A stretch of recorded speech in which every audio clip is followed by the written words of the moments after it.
मित्रांनो, राम राम रामकृष्ण हरी नमस्कार. उद्धव ठाकरे यांच्या पक्षाची म्हणजे संजय राऊतांची खूप इच्छा होती की भारताचा नेपाळ व्हावा, भारताचा बांगलादेश व्हावा, भारताची श्रीलंका व्हावी आणि भारतामध्ये अशी अराजकता माजावी, भारतामध्ये नुसता विध्वंस व्हावा, भारतामध्ये भारत हा अशांत व्हावा, ही इच्छा राऊतांची होती. राऊतच नाही, असे भारतामधले अनेक विरोधक आहेत. यांची इच्छा फक्त एवढी होती की कोणत्या तरी प्रकारे कसे का असेना फक्त हे आंदोलन कुठलं तरी पेटलं पाहिजे आणि सरकार गोत्यामध्ये आलं पाहिजे आणि सत्ता पलट झाला पाहिजे. मग यांनी अनेक प्रकारे आव्हान करायचा प्रयत्न केला. प्रत्येक राज्यामध्ये त्या विरोधकांनी आपापल्या परीने हे वातावरण तापवायचा प्रयत्न हे काही दिवसापासून सुरू झाला यांचा. आताच नाही, CGPच्या अगोदरसुद्धा यांनी प्रयत्न करून बघितला, पण तो प्रत्येक प्रयत्न हा असफल झाला. प्रत्येक प्रयत्न हा उधळून लावला गेला आणि तो उधळून लावला जनतेनेच. मग त्यानंतर हे CGP आंदोलन पुढे आलं. CGP आंदोलनामध्ये ह्या CGP पार्टीला मुळात पाठिंबा हा भारताबाहेरील शक्तीचा आहे, बांगलादेश, टर्की, पाकिस्तान इकडनं. आणि आत्ता सध्या ह्या मोर्चाला सुद्धा मित्रांनो पाठिंबा हा त्यांनी पत्रक काढून दिलेला आहे. बांगलादेशनं तर ओपनली पाठिंबा दिला आहे या आंदोलनाला. मग आता प्रश्न पडतो, नीट परीक्षा भारतामधील ज्यांनी परीक्षा दिले ते जे पी नड्डा ते भेटतात मुलं, ते म्हणतात की आम्ही आंदोलनामध्ये नव्हतो म्हणून आम्ही पास झालो. ज्यांनी एक्झाम दिला आहे ते अगदी खुश आहेत. एक्झाम झाली, पहिलं पेपर फुटला, त्या सगळ्या हरामखोरांना अटक करण्यात आली, त्यांच्यावरती कार्यवाही झाली. त्यानंतर पेपर झाला, ते पण एअरफोर्सनं पेपर घेतला तो अतिशय पारदर्शक पद्धतीनं. ह्या सगळ्या गोष्टी झाल्या असताना फक्त नीटचा मुद्दा पुढे करायचा आणि विद्यार्थ्यामध्ये आपले गुंड घुसवून ही अराजकता मांडायची किंवा आणायची हा प्रयत्न या लोकांचा आहे. आता प्रत्येक जे पॉलिटिकल पार्टीचे लोक आहेत, गुंड आहेत, हे त्या मोर्चाचा आधार घेऊन सरकारला आपापल्या परीनं घेरायचा प्रयत्न मित्रांनो करतात. ज्याप्रमाणे एखादं जनावर मृत पावतं त्याला जसे लचके तोडतात गिधाडं येऊन, हे गिधाडं लचके तोडत आहेत या लोकांना. आणि खास करून जे PR ॲक्टिव्हिट झालेले आहेत, PR म्हणजे जे काही लोक पैसे घेऊन ह्या बातम्या लावतात.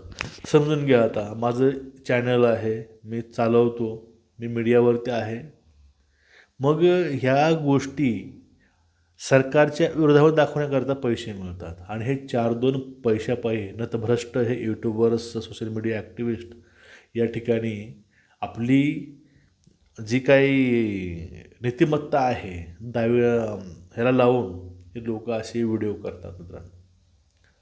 त्या आंदोलनामध्ये लाठीचार्ज झाला त्यावेळेस पहिल्या सुरू मॉब लिचिंग ही पोलिसांची झाली मित्रांनो. त्या गर्दीमध्ये पोलिसांना घेऊन हे नालायक गुंड मारत होते. त्यावेळेस पोलिसांनी मार खायला पाहिजे होता का? आणि त्याहून पुढे जाऊन एक पत्रकार लेडीजला हे लोक मिठीमध्ये घेऊन ओढतात, त्या मुलीचा विनयभंग करतात. त्याने काही जे पत्रकार आहेत त्यांना मारलंसुद्धा. म्हणजे जी सत्य परिस्थिती त्या ठिकाणी होते ती लोक दाखवत नाहीत. बघा, महाराष्ट्रामध्ये पण जरांगे पाटलाच्या आंदोलनामध्ये घडलं होतं काय की मराठा आरक्षणाच्या नावाखाली त्यामध्ये सुद्धा राजकीय पार्टीचे गुंड शिरले होते. फक्त फरक एवढा होता, महाराष्ट्रातील मराठा सुज्ञ असल्यामुळं असा अनुचित प्रकार घडला नव्हता. घडवायचा प्रयत्न केला होता पण घडला नव्हता काहीच. हे आज झालेल्या आंदोलनामध्ये विद्यार्थ्याच्या वेशामध्ये या ठिकाणी गुंड घुसलेले आहेत. कुठलाही विद्यार्थी गाडीवर जाऊन लाथा घालून गाडी फोडू शकत नाही. कोणताही विद्यार्थी एका पत्रकाराला, महिला पत्रकाराला घेऊन तिथे विनयभंग करू शकत नाही. कुठलाही विद्यार्थी हे दगडं फेकून पोलिसावरती मारू शकत नाही. एवढी हिंमत त्या विद्यार्थ्यामध्ये नसते मित्रांनो. हे जे होते सगळे वेल ट्रेन दगड फेक करणारे होते. त्यांना माहीत होतं दगड कसं फेकायचं. ते बरोबर तोंडाला हातरुमाल बांधून ते दगडं बरोबर फेकायचे. म्हणजे हे जे चाललं होतं ना, हे सगळं प्री प्लॅन चाललं होतं. आणि काल रात्री काहीतरी होणार आहे, काहीतरी अघटित घडेल याची कल्पना केजरीवालला आधीच होते. कारण बघा, ह्या नीटच्या माध्यमातून विद्यार्थ्याला मोहरा करून हे प्रत्येक राजकीय पक्षवाले विरोधक ही आपली पोळी भाजायचा प्रयत्न करत आहेत. फक्त विद्यार्थ्याला पुढे करणं, आपली पोळी भाजणं, कुणी मरू, कुणी मार खाऊ, कोण काही करू. फक्त यांना या आंदोलनाचा आधार घेऊन फक्त सरकारला धारेवर धरायचं आहे. यामधीलच आपले उद्धव ठाकरे, संजय राऊत या दोघांचं तुम्हाला नाव घ्यावं लागते. बघा तुम्ही ह्या आंदोलनामध्ये तुम्ही कधी नाव ऐकले का? वडेट्टीवारचं वगैरे, काँग्रेसवाल्याचं वगैरे अजिबात तुम्ही नाव ऐकलं नसेल. या आंदोलनामध्ये काँग्रेसचं नाव तुम्ही ऐकलंच असेल महाराष्ट्रामधील. आणि त्यानंतर शरद पवारांचं तुम्ही बघून घ्या. शरद पवार तर मोदींना भेटतात, त्यानंतर सुप्रिया सुळे जाऊन बसते, तिथं जाते स्पॉटला, मग ते दीपिकेला भेटते, परत येते.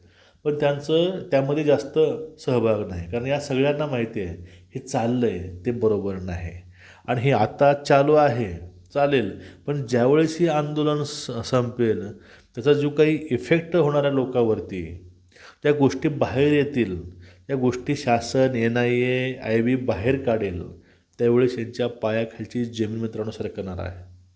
आणि आता उद्धव ठाकरे, संजय राऊत आता सध्या हवेमध्ये आहेत, पण ज्यावेळेस हे आंदोलनाचा रिपोर्ट पूर्ण लोकांपर्यंत पोहोचेल त्यावेळेस यांना लोकांमध्ये तोंड दाखवायला जागा नाही मित्रांनो. आणि हे जाऊन लोकांमध्ये तोंडसुद्धा आपलं दाखवू शकणार नाहीत. प्रत्येक व्यक्ती, प्रत्येक माणूस यांना प्रश्न नक्की विचारणार आहे.